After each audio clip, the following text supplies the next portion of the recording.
On connaît tous LinkedIn, ce grand réseau professionnel qu'on nous présente comme étant basé sur la confiance. Mais que se passe-t-il au juste quand cette même confiance est retournée contre nous? Bienvenue sur la quotidienne de l'IA, la rubrique du premier site d'information sur l'intelligence artificielle iainfo.fr. Aujourd'hui, on va décortiquer un article de Didier Taormina publié en décembre 2025. Il y met en lumière une réalité assez troublante. Comment LinkedIn, ce bastion de la confiance professionnelle, est devenu un terrain de jeu et même de chasse pour les cybercriminels. Pour bien commencer, il faut vraiment qu'on saisisse l'ampleur du phénomène. LinkedIn, ce n'est pas juste un réseau social parmi d'autres, non, c'est un véritable écosystème professionnel, un monde à part entière. 1 milliard, c'est le nombre d'utilisateurs actifs. Il faut prendre un instant pour réaliser ce que ça représente. C'est tout simplement colossal. Pour les pros, c'est une mine d'or, une source infinie d'opportunités. Mais pour les cybercriminels, c'est une surface d'attaque sans équivalent. Un immense terrain de chasse, rempli de proies qui, par nature, sont là pour faire confiance. Et c'est précisément là que le piège se referme. Le fondement même de LinkedIn, ce qui fait sa force, la confiance, devient une arme redoutable. La plateforme s'est littéralement transformée en un aimant pour les attaques d'hameçonnage, ce qu'on appelle aussi le phishing. Petit rappel juste au cas où, l'hameçonnage, c'est l'art de la tromperie numérique. Un attaquant se fait passer pour quelqu'un ou quelque chose de fiable, un recruteur de rêve, un partenaire potentiel, ou même un message officiel de LinkedIn. Tout ça pour nous pousser à cliquer, à télécharger une pièce jointe ou à révéler des informations précieuses. C'est une technique qui peut paraître simple, mais elle est terriblement efficace. Bon, maintenant, voyons comment ces attaques ont évolué.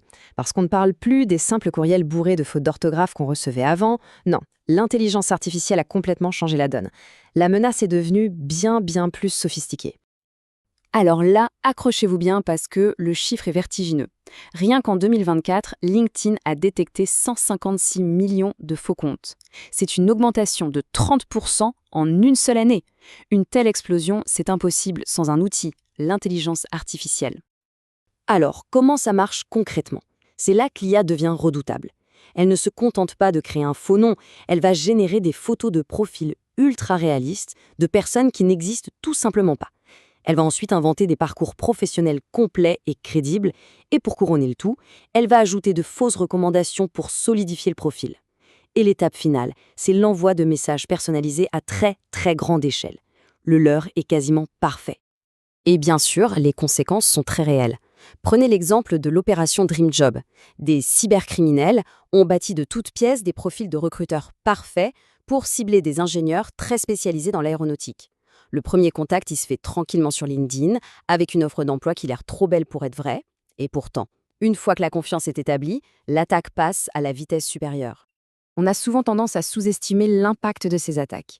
Mais un seul clic, un seul, peut déclencher une réaction en chaîne avec des conséquences dévastatrices qui vont bien au-delà d'un simple vol de mot de passe. Parlons un peu d'argent. En 2024, et uniquement aux États-Unis, le FBI a chiffré les pertes dues à l'hameçonnage à plus de 70 milliards de dollars. On ne parle plus d'une simple nuisance là. C'est une véritable industrie criminelle et elle est extraordinairement lucrative. Et attention, ce n'est pas un phénomène isolé.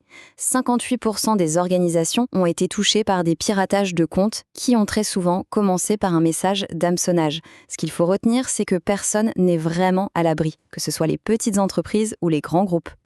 Mais l'argent, ce n'est qu'une partie du problème. Le vrai danger, le risque ultime, c'est l'accès. Un seul compte LinkedIn piraté peut devenir la clé qui ouvre toutes les portes des systèmes les plus critiques d'une entreprise.